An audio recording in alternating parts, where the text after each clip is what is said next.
Hello, everyone. Welcome to this new episode of our LGT podcast. My name is Sarah, and I'm very excited to announce today's guest. He has seen the university experience from both sides, given that he's been a student here at Middlesex, and he's now a law lecturer as well as a qualified barrister. So please join me in welcoming Yashraj Bhudoye. Thank you for being here with us. Hi, Sarah, and hi, everyone who's watching us.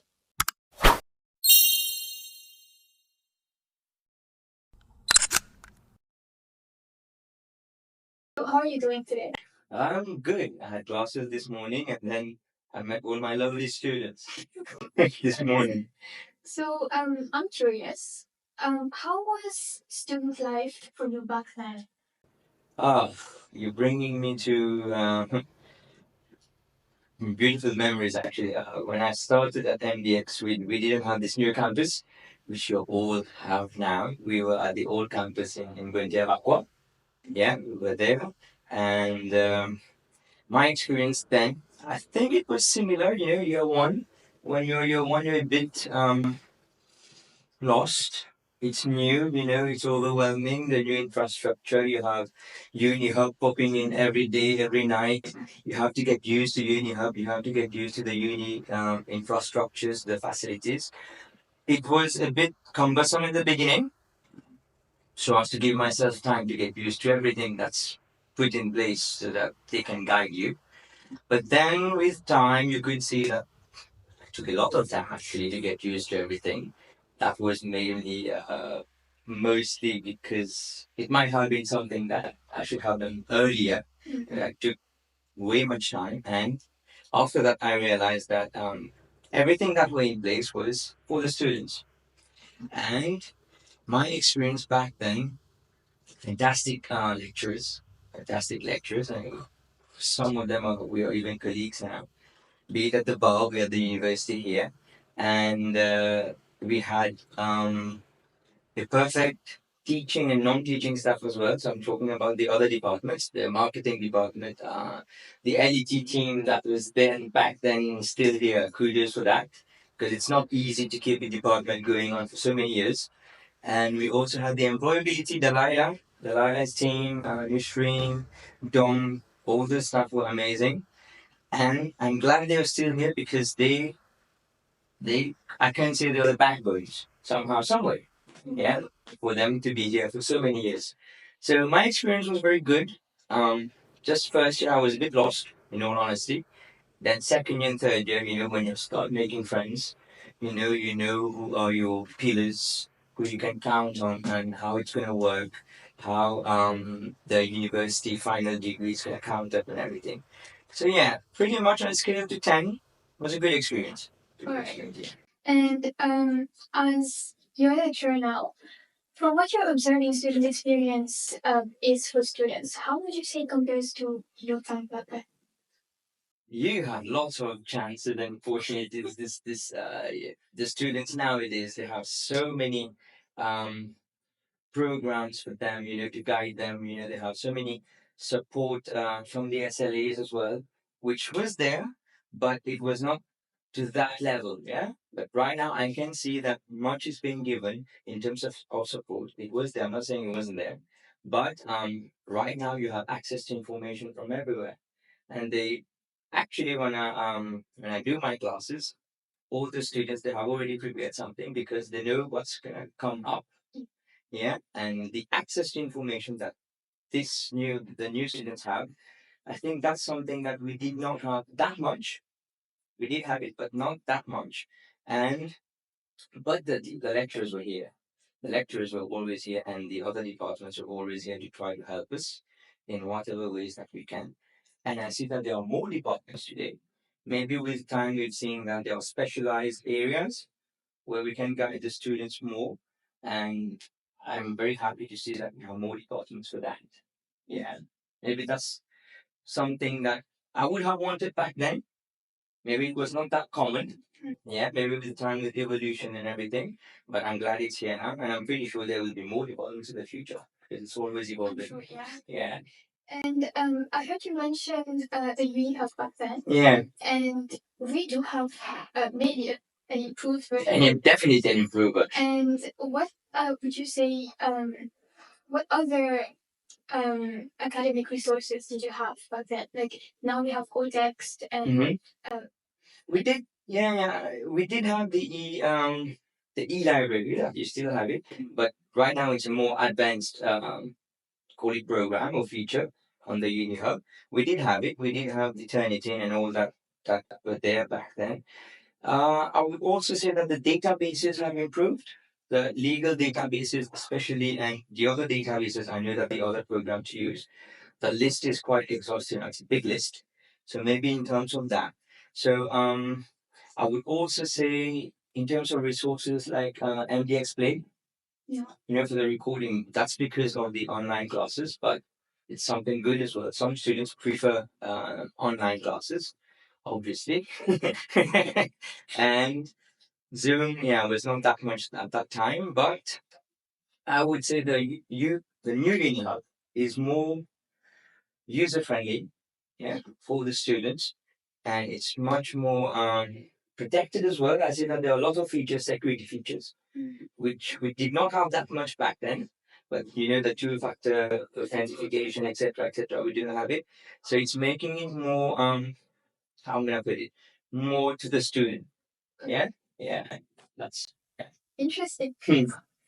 And this is an interesting one. If you could go back in time and I wish give your student self one piece of advice regarding your academic growth or effective study habits, what would be one piece of advice? Stop procrastination. Yeah, this is something that I was always there. Okay. I was always keeping it for the last minute. And when I see my students doing it now, I don't like it because I see that the amount of pressure that they put on themselves right the week before the deadline. But if I have one piece of advice to myself, but I have changed it now. I have improved on that because when I'm practicing the law, I'm even preparing the lectures. I can't keep everything last minute because it's not gonna be good for the courts. It's not going to be good for the students because it will be eruptive work, yeah, not perfected work. So one piece of advice: stop procrastination. Time management. Yeah. Time management. Time management. I always say to my students, one thing that I love at Middlesex was the friendship and the bonding that we had back then with my friends, and we're still very best friends. And if they're watching the video, they will recognize themselves. And we stopped group works were there. Yeah, we were doing group works and we were helping each other. And the time management came in when we started, when I knew how we were working. Students, I was a student as well. So, when the coursework deadline is nearing, we would work more. Yeah, it was like that for us as well. And time management during that period was crucial. Yeah, it was crucial at that particular time, at that particular point. But had we done it earlier, we would have had more time maybe to do something else. Yeah. To work, maybe to improve the work that we have already done. Yeah. So yeah, that piece of advice I would say even right now. Do you feel like as a lecturer you see when students have left? Yes. Like for that last minute? Yes. Like we do. Quality or? We see it, or I see it when I correct my students' work, even the formative works that they present. Um, we know our students, right? We know how they've been. They have been participating. They have been active. They know where they're going at. Then when we see the work that does not reflect, let's say the student, yeah, the student's engagement, the student's participation, we know that something is wrong somewhere. Maybe because of time, might be something else as well. But then what I usually do, I always talk to the student. Okay. Yeah, especially for formative. But if it's summative, we will never know. Is it someone you say like? Yeah, it is. Yeah. Okay. So, I may have missed something here, but when you were a student, I think you may have been active in activities like the Student Council elections, yeah, and the Model African Union. I can't remember the. It made me. Yeah. Uh, I was always running here and there. Actually, during my not my first year. My first year, I was still getting used to everything. Most of my second year, I was everywhere. I had so much energy, and my friends were with me. We were interested in politics, right? So therefore, the student council elections back then, the student council had elections and everything still there, and it was very heated at some point. You have teams against other teams, etc. In good faith or in camaraderie, I would say. Nothing more than that. And then we had the Model African Union, the MAU summit. Wow, that was amazing. Yeah, second year as well. And there was a mood competition back then as well. We had mood competitions for the law teams, for the law department. So when you add all these together, how did I balance my time? I think I was so passionate with these, MAU, student council, mood debates. I think there was other stuff as well. But I always find the time. I was always making sure to find the time to give to the academic work. And also, these activities, it wasn't only me, it was the whole uni together. Actually, you had different teams, like different departments, spearheading different activities, and we were working together. And here I must say that the law lecturers, the law team back then, um, even Dalilah's team and Don, Yashraj's, they were all coaching all of us, in whatever that we were doing, right? And then I realized that in my year two, I like public speaking. I didn't know that because in my year one, if you ask my friends right now in my year one how I was and how I was in year two, they will tell you he's not the same guy, right? And then in year two, I realized that, yeah, maybe this is something that I like. Didn't know it fully. I didn't know it fully. But I started gaining interest in it. And I remember in the MAU summit, I met one of my secondary school teacher, Mrs. Bhudoye, if ever she will be watching, I don't know. Um, she was my coach actually. During high school, A level, you have the MUA, the Mother of the United Nations, right? And she was my coach. And actually called her in my age and told her that I might have found something which I like. Yeah. It wasn't law related at that time, year two. It was mostly public speaking. Everything that was public speaking. Okay. Yeah. Then I started, taking some courses here and there to try to get to know how it works, how you do it, how you control your nerves, etc., etc., etc. And then it has always been here since then.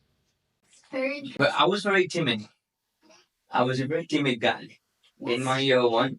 Timid, not so much talking. I was talking, yes, but not as I am now. Yeah. Shocking. Yeah, yeah, yeah. Talking to you is making me realize that time is flying quickly. Thank you for sharing that. Yes, yeah, that's fine. And would you say that these experiences have helped you build the confidence? Definitely, definitely. Each activity that I was doing, you learn something new. Let's take, for example, the mooting activity, the mooting competition. That was something that taught me how to prepare, how you prepare your, be anything, law related, how you prepare your classes, how you prepare your notes, how you prepare anything that we will talk about. Preparation. And in one of the moot competitions, I remember, I wasn't prepared enough. And then that's something you learn. Yeah, you learn on the spot. And then the next time that you're going to redo it, you will never repeat that same mistake. Same with MAU. MAU, the Modern African Union, mostly was about crisis management. I had, let's say I was the assembly chairperson, then I had my chairpersons. I had to make sure that all the chairpersons were working in their commissions, were doing the job that they had to do. If ever they were facing any difficulties, I had to go there quickly and then try to see how we manage everything. So that was mostly about Public speaking, yes, but mostly management. How you manage the classes, the commissions, your friends, your chairpersons who are your friends, how you talk to them, how they let you know they are facing issues, and how you deal with them, with the issues and etc. And then we had the student council. That was different. That was an amazing experience for me and my friends who were with me. We got to learn how to talk to people. You know how to you have to convince your friends to vote with you, right? That's an election. So how you do that diplomatically, in a very gentle way, friendly manner, and how you we had debates, like the U.S. does it, president, the other host, the Democrats and the Republican, versus the other. We had that as well. So yeah, but one party is here, one the representative of one party is here, the representative of the other is there. 5 minutes for this one to talk, 5 minutes for this one to rebut, 5 minutes for this one to talk. That was amazing. I mean, yeah, the level was really good. You could see it was at that moment that students actually were debating about how we can improve student life on campus with new ideas, with new maybe developments, and then we were taking those to the uni staff, to the university, to the director back then, Dr. Karen, and we were trying to see how we can implement all these new features because at that time even Middlesex was it was maybe what 5 years, 6 years, yeah, yeah, it was still growing up, so we still had input to plug in, right, to make it work coherently. So that was an amazing experience, all these activities, adding them together. And it definitely helped in the academic pathway because in these activities, we made lots of network and we gained confidence. We knew how to prepare. It's the same skills that you will need for your coursework, for your. Back then, we had written exams. Thank God you don't have written exams. But we had written exams, we had to go and actually write it. That was something else. And those skills that we've learned helped me to do whatever I had to do academically. Yeah. And I'm sure it's helping you in your life as well, in general. In everything that you do, even if not necessarily a law practitioner or anything, but anything that you do, preparation, management, time, talking, managing your doubts, whatever that you face in your professional career or even in your personal lives. But I think those are they help you definitely. Amazing. Yeah. And I wanna just pull you from back in time from bring your experience to who you are now, a lecturer. Yeah. And I wanna know what sparks your interest in teaching. More so than public speaking. Yeah. Actually, my first class was a guest lecture. Was a guest lecture at the University of Mauritius, where I had to talk about employment law. I wasn't practicing back then, pardon me. I was doing my mini pupillage, no, not mini pupillage, my pupillage, yeah. And then I thought it was something that I knew, employment law, very good. But then when I started preparing, I got to learn, new stuff, new concepts, new areas of the law. And to be honest, it didn't trigger me. Back, even if I did the guest lecture, I was not keen in, to lecture, to give lectures to students, etc. Okay, when I got back from UK, you have to do your pupillage, 1 year pupillage, then you get called to the bar here. And most of the places where you do your pupillage, it's unpaid pupillage. Yeah. So I had to get something for the happy hours on Friday, right? I had to fund that. So how am I going to fund that?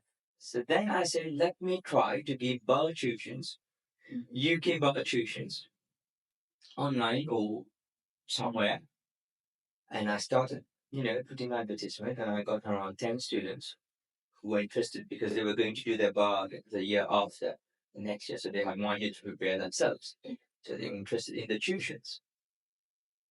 Then actually when I started doing the classes, and not the first few classes actually, because I wasn't really into it. It was mostly midway.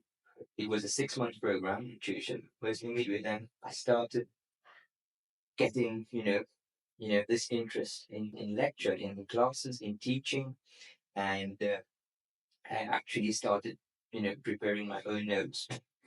I will share with the students, and I also started, looking out for maybe vacancies, everything in different universities. Yeah, where I would apply and see how it works out. Yeah, and my first teaching was at the Open University. Okay. Yeah, Open University, where you have mature students, most of them are working, so it's mostly part time. Okay. Yeah, but that's a different setup, right? Yeah, it's a different setup. Some at full time students here during the day, and then from there, I'm teaching and practicing, and I always say this. Um, yeah, those who will watch the video, they will know that what I'm saying. Back then, in my LLB or one, I had one lecturer who was doing legal method, Daniel Collins. Daniel Collins, very, very fine, very good lecturer, very cool as well. He told us that those who love the law, they will teach. Those who hate the law, they will practice. We laughed at that time. We didn't know what he was talking about. But now, when I'm practicing and doing classes, lectures at the same time, I feel like he was maybe right. Because if you love the law, that means you'll have to do more research. You'll have to dig in, dig in, dig in, dig in, get more articles, publications, researches carried out by, professors at different law universities, and you will build from that. But if you're practicing, that means you don't hate the law, but you're just practicing for what you have learned, and you see, you're just applying everything and you're practicing for your clients, and then you get the best result for them, and that's it. New clients come in, new cases come in, old clients go back, old cases, it's just going on like this. But with teaching, it's different. It's always it's always, how would I put it? You learn something every time. Every time when I'm preparing my notes, when I'm checking if my notes are up to date, when I'm checking whether the old notes that I have are they still relevant. You have to make sure that everything is harmonized. And this is what I loved about teaching. I also love practicing, so I'm still figuring out where to draw the line. I think there's pros to both of them. Exactly. You leave the best in both. Yeah, that's really like that. I'm trying to leave the best out of both. So you thought about your first lecture and how it felt, and what strategies do you think helped you prepare and present confidently at first? My first lecture, actually, I was talking to my friends, the same group of friends that I have, who are here with me. I was actually telling them, I have my first class next week, and they all laughed at me. I still remember that. And one of them told me, you know what? Just take it from your students, your student experience perspective, as how you work, and then you build on that, and then you see. Don't be. That's what he said to me. Don't be like, too bookish the first class, like you go in the class, you expect every student, it's the student's first class as well. So try to break the ice, get to know the students first, what they're doing, what are they expecting from the LLB. I always ask my first year students this: why are you doing LLB? You did ask. Yeah, exactly. Why are you doing LLB? It's actually a very important question. You don't realize it in year one, actually. You realize it right now in your year three. When you're done with everything, what am I going to do next? Yeah. Right? Yeah. So, um, from that, I always told that I build a good rapport, with the students. Some find me very strict, some find me not so strict, but that's how it's supposed to be. Sometimes you need to be strict so that you get things moving on. But I get really not I'm gonna put it not happy, not happy with my students when I know their potentials, because I know how my students are, because they're always participating in my classes, they're always talking, and I don't like it in one-way street conversation. I always love it in two-way street conversation, even if the classes sometimes take a bit longer. Then I see that their potential are not being reflected, you know, not only in the results, but maybe in the participation or maybe in whatever that they're doing. This is where I try to like, tell them maybe it's time to get back on track. There's nothing wrong losing track at some point. It happens to everyone, happens to me on a daily basis. It happens to everyone. But the most important thing is to realize that you're off track. You get back on track and then you carry on whatever you were doing.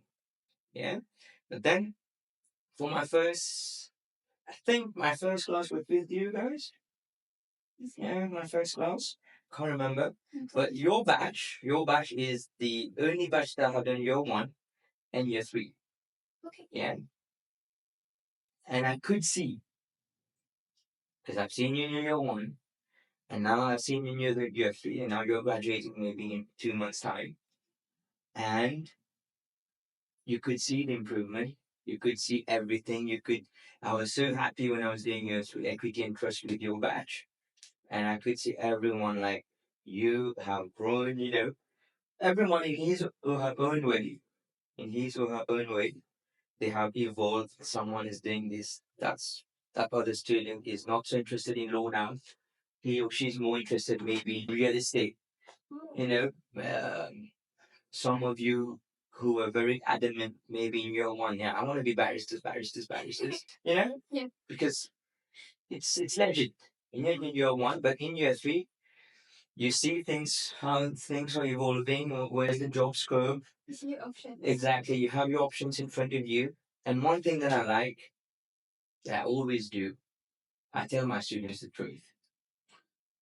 My year three students, I always tell them the truth that where there's much more job prospect,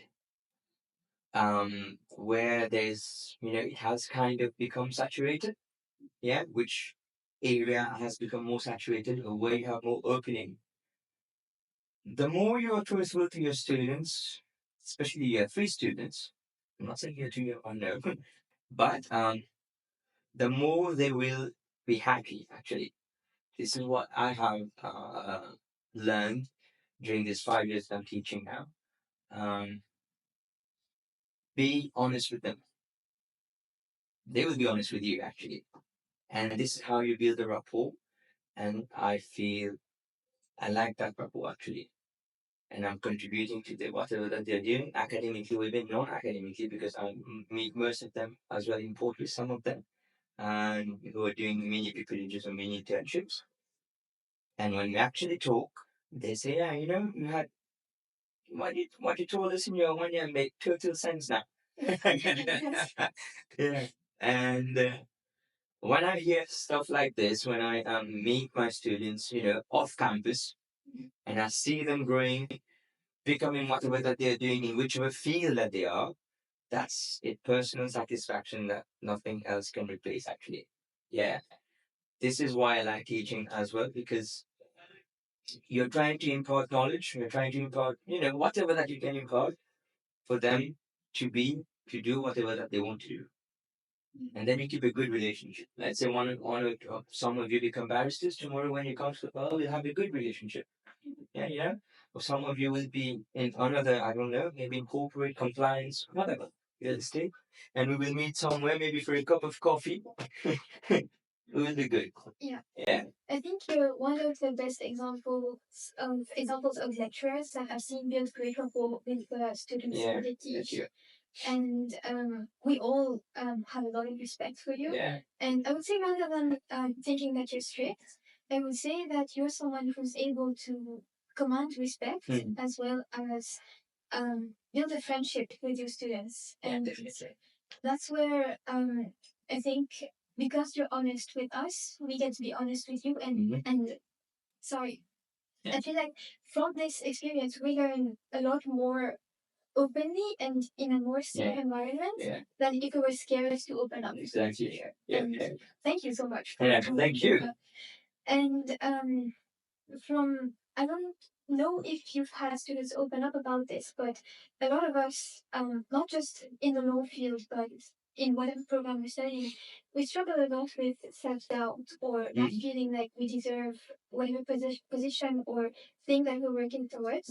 And sometimes it's imposter syndrome downright. And have you ever felt it yourself? And if yes, how have you sort of build confidence in your professional identity? I felt it during my early days.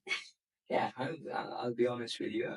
I think it's normal though, to have some self doubt, not in a negative way, but how would I put it? Good stress, bad stress. Yeah. Yeah? That's really like this. How did I deal with it? Actually, I talked to my friends, you know? I talked to my friends. Um, I remember when I was talking to them, they also started sharing. Yeah. I also am feeling this, maybe something is wrong here. Maybe I should not have got this, but I got it anyway. But then we realized when we're talking about it, we're helping ourselves. Yeah. And we're cheering us up, right? But by talking about it, maybe that's one way. I'm not saying there are no students feeling it nowadays. There are. There will be because it's something normal at some point. Because you will try to think, and it's not that you're doubting yourself. Maybe it's also you have not yet got used to it, to this whole new teaching, lecture, seminar, workshop, self preparation, self reading, because most of the self reading are done by you, right? So getting used to that, that's something else, and getting mastering all that at one go, it's not possible. It takes time. It's like a skill. So along that way, yes, that imposter syndrome and then the self doubt. How would I put it? You celebrate your wins. Yeah. Be it small, be it big, be it a medium win. You celebrate it. Celebrate it with your friends. Celebrate it with people who are close to you. Um, and then I think that would help for you to realize that you deserve that good grade that you have received, or that you should not be doubting yourself that much, or underestimate yourself that much. And I know one of my friends was doing that. Yeah, I can remember. Yeah, he was keeping tab. I did this, I did that. Of what he did. Yeah. Okay. So and then he was going through it to see. Yes, I deserve what I get. You know. So he was keeping it tab, and that helped as well. I think. I think it helped. Yeah, it helped. And yeah, it definitely helped because it got first. Yeah, and right now I'm thinking about it. He got it first in his what LLB overall, and yeah. So what I would say, it's not bad to have it, but it's not good for us to let it dominate you. You get my point? Um, Talking to your friends will definitely help. Talking to your lecturers definitely help as well. Or to a professional as well. To a professional, we have all these counseling facilities now in university here at MDX, which is brilliant actually, and kudos to that team as well. They are here to help you. There's nothing wrong reaching out to help. Yeah. So the sooner you do it, the better it is actually. Yeah. Yeah. Take care. Um, and what advice would you give to students who are uncertain about where to go, whether it's academically or professionally? I would say take your time. I always say this to my students: take your time, um, because how the job market is right now is it's not the same as it was 10 years, 15 years ago. We have so many openings now. For example, since I'm in the legal field, you don't have only the classic litigation, barrister, attorney, notaries. You no longer have that. You have so many other openings: compliance, corporate, real estate. Um, you also have, the AI, artificial intelligence, crypto. You have many other openings: compliance, legal, risk analysis, etc., etc., where you can excel actually. So there's not actually, when I remember now when I finished my LLB here, uh, the one thing was daunting me straight away to the bar, like many students do, right? But then I did my LLM here, but at the same time, since it was part time, and it was full time, but it was in the afternoon, I was working during the day. What I did, I was working with an attorney because I was confused between barrister and attorney. Yeah. So the best way for me to know which one to do is to actually go get in that workplace, wherever it is, get to know how it is. Yeah. Yeah. Experience, procedures, you see how it works, whether at the end of the day you would really want to be in it or not. And then that was the good decision of my life actually, because it really helped me thinking what I really want to do, and it also helped me in my network. In my network, because when I came back from the UK, um, when I started practicing, the network that I had formed maybe 3, 4 years ago, still here. So it helps you. It's not as if you're starting from scratch, that you have to build a network from zero now. So I had some, friends, people, colleagues that we could talk to, to get started. So yeah. So I would say that's that. Yeah. It's very helpful. Yeah. Thank you. And you've succeeded, I would say, in both law and teaching. And I want to ask you, what core academic or communication skills have helped you in both paths, and that you would advise students cultivate for now? I think core academic, if I divide it into two, core academic would be, the content is they're here. Be it any modules that you have in the LLB program, contents are here. But I think it's the way lecturers teach the modules, the contents that make, because when we're practicing the law, we see that whatever we've learned during our LLB, this is what we are putting into practice. In terms of contents, in terms of concepts, in terms of doctrines, whatever that we call it. Yeah. I wouldn't really lay much stress on the core academic, but I would really say it's the other one. Yeah. Communication skills and everything. Because at the end of the day, we all have LLBs, LLMs. Yep. Most of us. What is differentiating us from the others is maybe our interviews, maybe our network, how we are presenting ourselves, how we're communicating, how we are um, dealing with people, etc. etc. So these soft skills, I would say, they are more nowadays. Nowadays, they're more important because that's what job recruiters look at. When they're recruiting, when they're making recruitments, they already have your CV, and most of the time, if you have done, when you will do interviews, you will see most of the time they have already gone through your CV. They don't ask you questions about your CV. They ask you other questions that you would not expect. Yeah. Not even remotely, not even related to whatever that you put on your CV.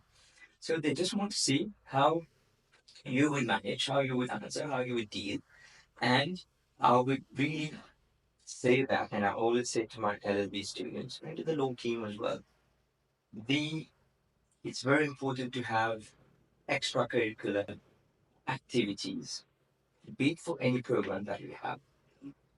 There's a reason when I think about it, when you asked me the question earlier about these activities that I have done 10, 20, yeah, not 20, 10, 11, 12 years ago, not 20 years ago, they made me who I am. If I did not do these activities, I would not have had that confidence. I would not have had that, I don't know, those skills that I am using today and I'm still trying to improve. Yeah. I wouldn't have had those. So So whatever extracurricular activities that we can organize, or the students can organize, or that they can participate in, please do. And I always tell the students, please do. This best way to learn about yourself. Yeah, that's really outside of course modules, etc. Outside of that, extracurricular activities are the best way to know for you to know what you can do more. Yeah. I think you've put it in the best way. It's the best way to know yourself because you're sort of putting yourself out of your comfort zone. Exactly. Challenging yourself with more time. And sometimes you discover things you weren't definitely before. So yeah. The next question is. I like this. I was just smiling for the next question. It's interesting as well. So as a lecturer, what academic behaviors or study habits, or rather before this, what would you want your students to stop doing? Like if there's just one thing you could stop them from doing now. Maybe not preparing for lectures. Yeah, not all of them. Not all of them. Some I know they have prepared. Why did I say that? I'm not talking about coursework assignments because that they will do. They will be prepared because they have to do it. But for lectures, it's very important because let's face it, I'm there to teach it, right? Let's say we have 10 slides. I have to cover 10 slides. And I'm covering my 10 slides and I'm trying to simplify the best way that I can for you to grasp it. Let's put it like this. But if you have not looked at it, let's say you're looking at those lecture slides on that day during the lecture class for the first time at that moment, it will not make much sense. Yeah. You get my point. So some pre-reading would help, not me, but you, to see what I am actually talking about. Yeah? Because I'm fair about that, about this. Not everything will make sense in that 1 hour lecture or 1.5 hour lecture. Not everything. Because after 15 minutes, the students they start to get lost, right? Yes. And then I have to bring them back in. So if you have done that pre-reading, let's say you have prepared, I'm not saying to prepare, if you prepare all the 10 slides, are very good. But if you have prepared, let's say 5 or 6 slides, that will help you. Yeah, what he's talking about is making sense. Yeah. And once you've joined that, you've made that link, it's good. That will stay. That's what I call retention. It will stay somewhere, somehow in your memory. But if it's for the first time you're reading it in the lecture and you're hearing it for the first time in the lecture, it will take some more time to get in, sunk in. So maybe that's one thing that I would want them to stop. Pre-reading and some preparation would be very helpful. I agree with you because I feel like when you're seeing something for the first time, you most likely won't get sick. Yeah. But when you are remembering something or making connections, I think that, and I don't know if you know about active recall. Active recalls. And if you're remembering it constantly, it helps it stick, and this would be more helpful. You're right. Yeah. And what's something that you wish your students would do? And you can't say preparing for lectures. I wish for them to do. Yeah. Maybe more participation. Okay. Yeah. I don't like for me I'm talking about one one-way street conversation. It kills me. So I like my students. I think all my students would tell you that.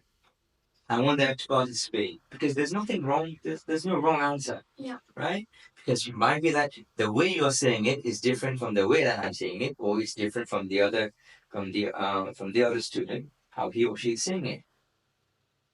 It's fair. There's nothing wrong with that. And the more you participate, actually, I find this very helpful for my students.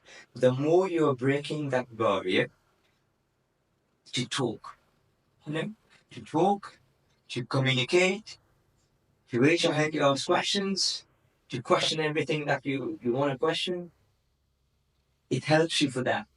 But let's just imagine that you don't ask anything, you don't even answer, you don't participate in the class, you just sit, come for the lecture, take the notes, go back home, seminar, go back home, workshop, go back home. It's not really helping you. No? It's keeping you sit tight in your comfort zone, right? And then at some point that would collapse. Eventually, because you would have to do one presentation somehow, somewhere. Yeah. In your 3 years LLB that you're doing, let's take LLB for example, you would have some mood somehow, somewhere in the 3 years to do. You would have a presentation or a debate somewhere in that 3 years, in the 3 years to do. So that helps you as from year one. Yeah. And I think when you're, this is what we were talking about earlier, the job market, they're looking for people, I think. Everyone is having the same academic qualification, more or less, right? The only thing that's, you know, demarcating you is how you answer, how you're talking, how you're interacting. The more interaction that you're getting and the more positive vibe that you're creating, that's better. Yeah. I think it would be that more participation, which they do. In my first few classes, I don't expect it because I'm waiting for them to get used to the environment, which is very important. Why do I always say this? Because this is something that I experienced. It took me time to get used to the environment, to the facilities, to everything that we talked about earlier on.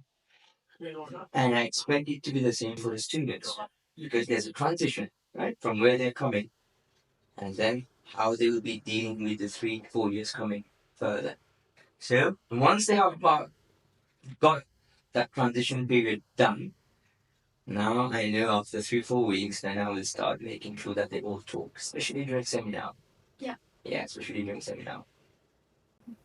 I feel like this participation, the benefits of participating in class, it's something I didn't really realize myself at first, and especially in your class. Yeah. I used to hate the fact that you would call on.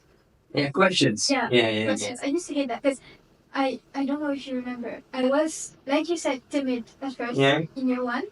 And that was the part I hated the most. Yeah. But I still showed up because we did learn a lot. And when I did, the fact that you kept calling on me every. Yeah, because I know you were not answering. Yeah. Yeah. It made me build this confidence. And at the end of the class, I realized I am so sorry I hated you for no reason. But I learned so much from it. Yeah. I built confidence. The fact that I made mistakes sometimes and I was able to laugh at myself, that really, it I don't know, built something in me. Yeah, it triggers you. Yeah, it does. It triggers you, yeah. And I've grown so much from it. And I think if I hadn't been able to get out of this shyness, I probably wouldn't have been an Esselin. I probably would have been. Definitely, you wouldn't have been here asking me questions. So it's great. Definitely participating in class is something I would definitely encourage anyone. Yeah. And you're right about that. Yeah. So I both courtroom preparation and class preparation for class. It takes a lot of. It demands a lot of preparation, but also a lot of composure. And how do you manage this pressure? And from that, what can students sort of learn and apply to their situations like exams or coursework? I won't lie about it. There's always pressure before in class. Even today, because I always prepare my classes. Even that I have done the class, let's say one semester before, and it's the same class I'm doing right now. But I always how can I put it? Maybe it's a bad habit of me trying to see, can I improve on what we had last semester? In terms of my notes, in terms of my delivery, in terms of my contents, in terms of my examples, can I improve on that? So, and then I start reading a lot, preparing, and the more you read, you read. That's where I lose time because when I start preparing for whatever it is, I keep on reading. Yeah, so that's one habit of me. Case preparation is the same. Time management, but there you need to be thorough. You need to be more intense in your preparations because Let's not forget you're representing your client. Yeah.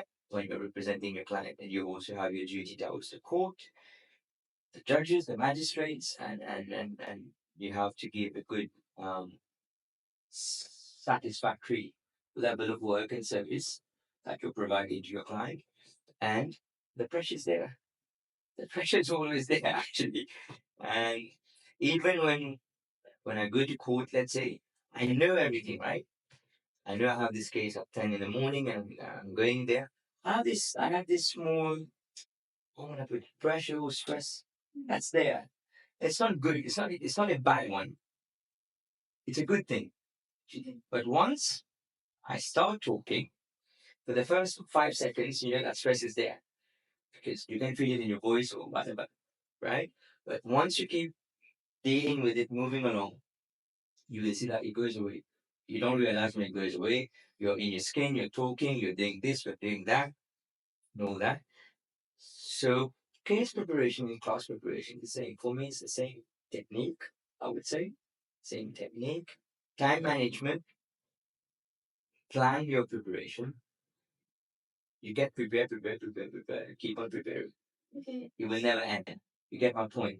You will always find more interesting articles to put than the one that you have found 2 days ago. You will always find more interesting cases or examples to put than the one you found 2 days ago. But if you keep on doing that, you will just keep on preparing. Yeah? So set the time limit, get the contents. I usually work like this. I give myself a time scale. So many days this, so many days that, so many days that. Then I stick the last 3 days. You try to proofread to make everything good, and then you know you're prepared. The better you're prepared, the less stressed you are. Always be for presentations, classes, lectures, cases, meetings, meeting with other uni, whatever that you're doing. The more prepared you are, you know what's the content. You know in and out. The less stress you will be. I think that's how it works. Same thing for cases. When we go to court, the judges and the magistrates, then they already know the law, right? Let's simplify it. Questions that they ask you are coming from things that they don't know in your case. Facts, maybe the story behind the case, what happened there, etc., etc. This is what they will ask you. Same thing. When I go to my classes, students, I will ask them what they have prepared, right? What's in the lecture slides. And then I will tell them, maybe you have an additional reading to do on this specific topic to complement whatever that we've done today. So, all in all, cases and classes, time management preparation. Yeah, time management and preparation, I would say. And this asking yourself what you can improve on, I think the right balance would be something before perfectionism. It's like you always try to be perfect and you'll never reach perfection. So it's okay to have high standards, I think, for most students, but there's a limit to how high the standards should be. Exactly. If not, you will tire yourself too much. It needs to burn out. Yes, yeah, you have a burnout. Yeah, that's true. And I think there's no better person to ask right now for this, but public speaking is something of a challenge for most students, whether in law or other programs. And what are your top 3 practical tips for students to speak confidently in academia or professional settings? Top three. Practice. Practice. Before you helps. Before we were doing it before mirror. I mean, back then we were doing it before mirror. Right now you can do it. Right, with a video recorder, with a camcorder, with your mobile phones, record yourself. This is something that I actually learned during my bar course in the UK. My lecturer who was doing advocacy with me, yeah, she told us to. We could see that there was a camera up front there, and then we were doing our presentations, our cases, right? And then we had access to the recordings, you know. Like we just have to go to the system. We say seminar on this date at time. Then we get our recording. Yeah. Then we get to see, and each one had access to their own recording, not to the other. Yeah, not to the other person. That would have been really fun. Yeah, that's all. Yeah.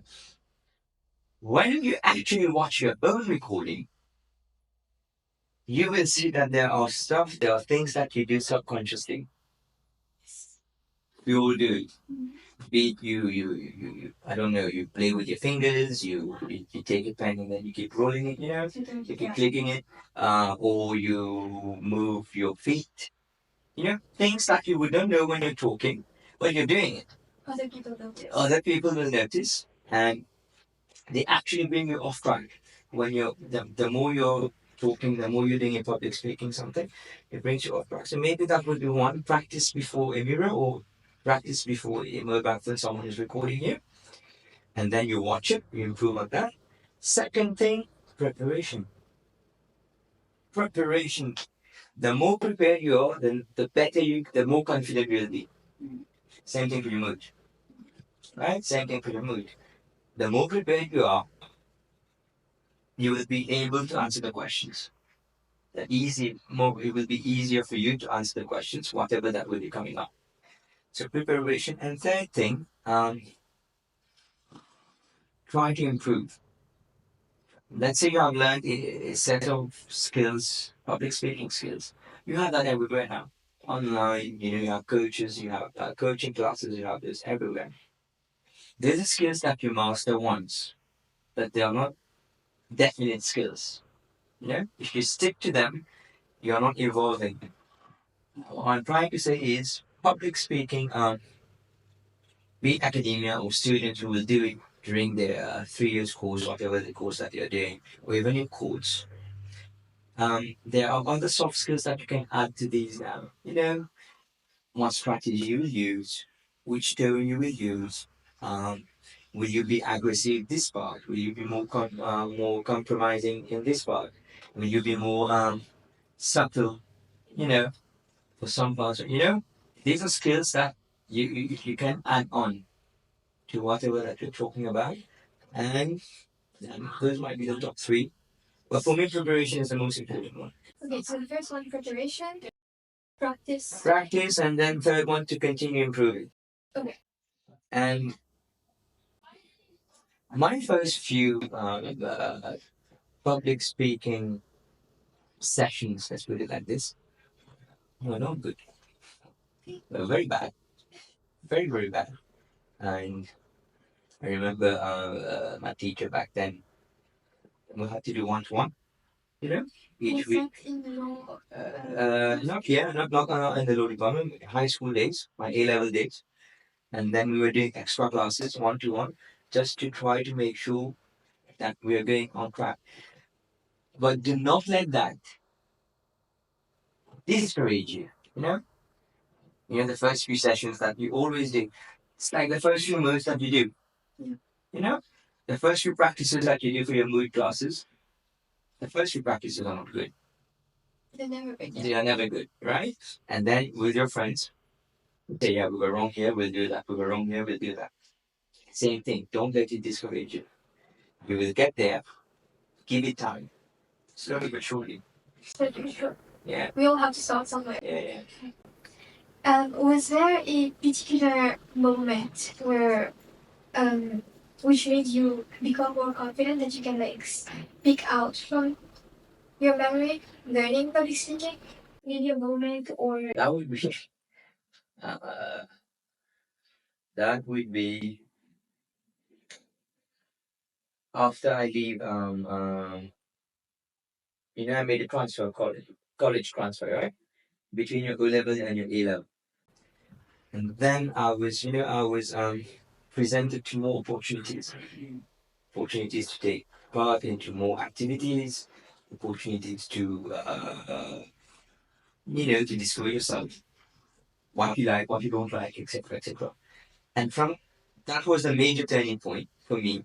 I wouldn't say I became more confident. That's when I was discovering that I might like, you know, language, talking, communicating, writing, all that stuff. And it was mostly my year two.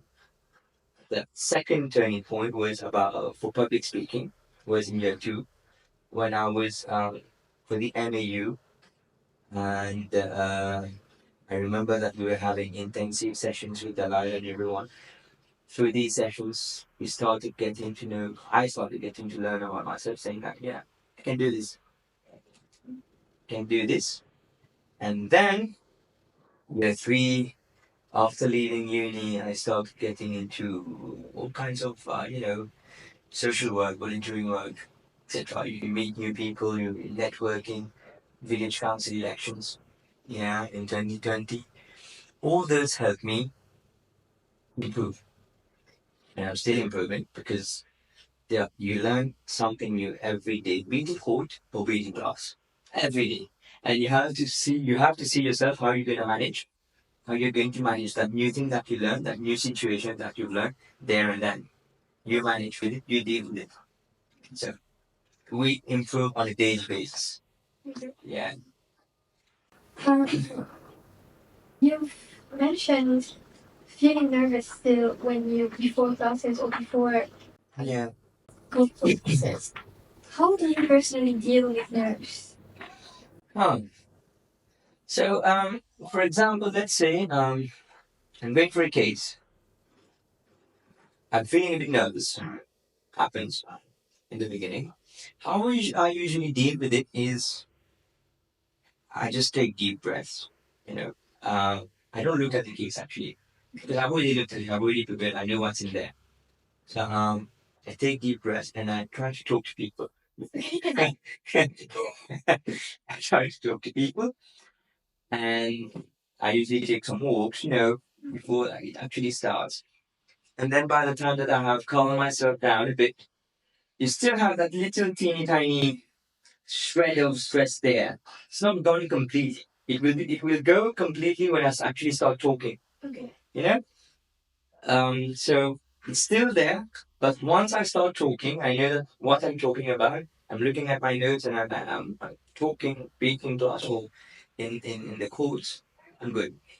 It's not there. I don't feel it anymore. Happens as well at times, many students, I get that as well. You get, I don't know, dry mouth, Yeah. all that. Sometimes you feel the urge, I have to speak quick, I have to go fast, all that. They come as well while you're talking. You get this. You get this, like, you have to do this, do that. It's normal.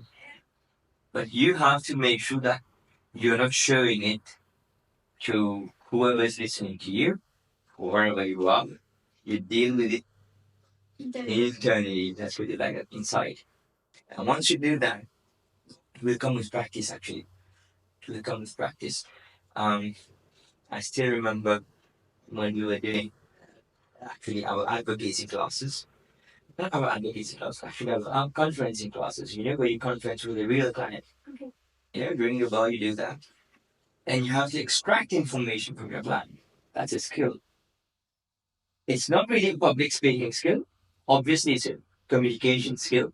Yes, that you have to develop a relationship with him or her so that he or she feels comfortable talking to you.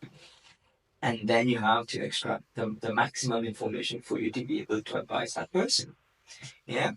So if you break down public speaking skills, the number of skills that you can get from that itself, it applies to different things that you're doing on a daily basis.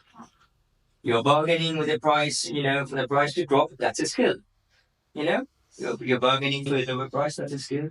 You're negotiating, I want a, whatever you negotiate with, that's another skill. So in everything that you do, I find them relevant, all of them. Yeah. Interesting. Yeah. And this is my last question. Um, I feel that's the last question. um, what is one essential skill or mindset that you've developed throughout your journey that you'd like students to start cultivating now, at the start of theirs? One skill, people skill, Okay. people skill.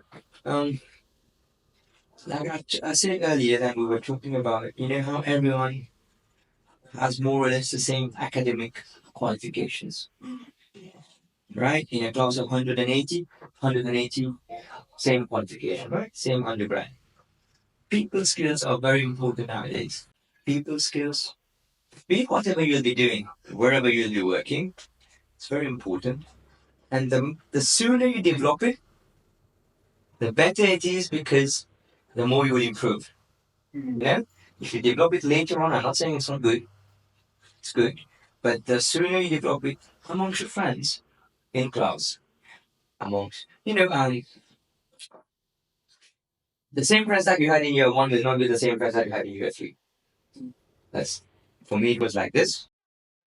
So if you have that people skills from year one, you will keep that connection. You know, that group connection that you should have in your year one, in your year two, in your year three, and then when you're leaving uni, you're leaving uni with memories. I always think there's going to say that memories are very important. We're all learning, we're all rushing, we're all doing submitting works, deadlines, stress, pressure, but we're not creating enough memories, especially when we're learning together with our friends. Create your memories with your friends. Create long-lasting bondings that you can have after your studies, because this is what will become your core. You know, your core. And today I can I always say, I will say it again. Had I not met my really good friends, best friends here at Middlesex, I wouldn't have been the same person.